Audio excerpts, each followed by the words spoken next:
Tövəndəki dərsdə mən telefon yoki shunga o'xshash uskunalarda ishlatilgan applarda havo rayoninki ma'lumotini ko'rsatilgan oddiy bir narsa bor. Kichik bir tal katekcha shuni qanday loyilashni ko'rsatib o'tay. Buning uchun men o'xshashlam file new yangi betdan birini ochaman. Burunqilar o'xshash parametrlari jazmlashtirdim. Jazmlashtirgandan keyin bu betninki oxir ko'rinish rangini biroz qiyinlashtirib qo'yay. Ondan keyin oldi ko'rinish rangini oq tanlab deb yangi qavatdan birini qo'shma.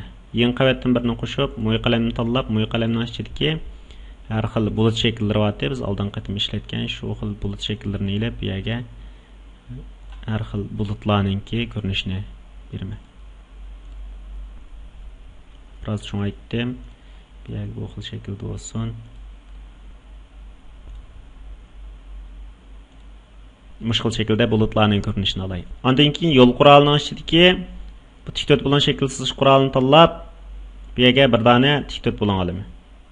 Ichiga to'ldirilgan rangni muvofiq holatdagi boshqa rangga tanlaymiz biz. Shu rangni tanlay. Ondan mush qavatni tanlab turib, knopka taqsidan Ctrl G ni bassam, qavatni bir nusxa ko'paytadi.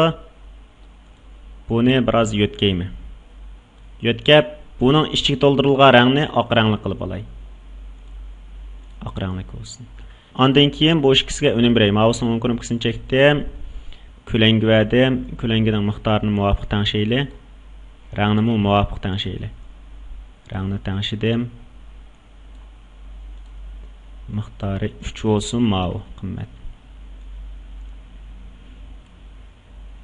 Jazmlashtirdim. Jazmlashtirgandan keyin buni bir nusxa kopiya qildim.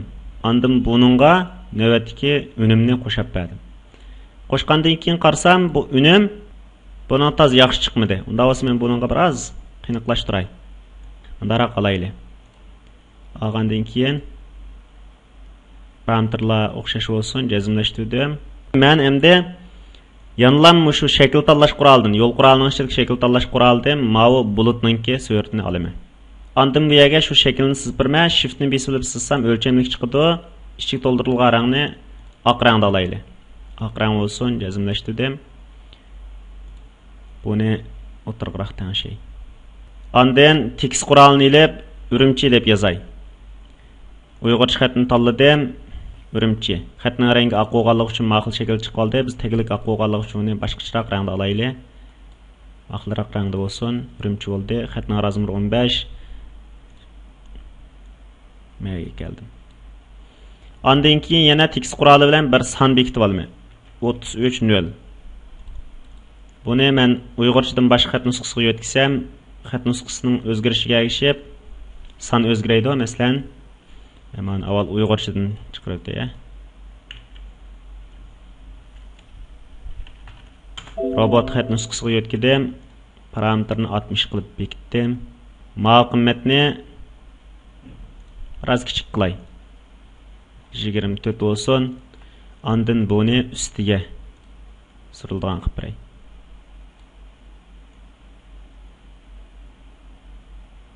Jazmlashtirdim. Ondan keyin bu xatni ikilib mayaga. Biroz cho'ngib ketdi. Buni endi ma'qul shaklda kichiklataylik. Ctrl T bilan kichiklatdim. 33 Celsius gradus qilib bekitdim. Xatning rangini biroz qiynaqlashtirib o'tay. 33. Urumchi degan xatni biroz pastga tushiray. O'rni muvofiq tangshigandan keyin ondan mushu xat va qavatning ustiga yangi qavatdan birini qo'shib, bulut shakllarini ilib, muvofiq holatdagi bulutdan birini olaylik. Rangni biroz o'zgartirib berib beraylik. Ondan oq rang qilib rangning o'zini shu o'ringa yana ma'qul shaklda berib qo'yay. Men Urumchi degan xatningki rangini yana biroz qiynaqlashtirib qo'yay. Bak qiynaq bo'lib ketmasin, bak susum bo'lib ketmasin. Jazmlashtirdim. Ondan keyin mening loyihaim bitgan bo'ladi.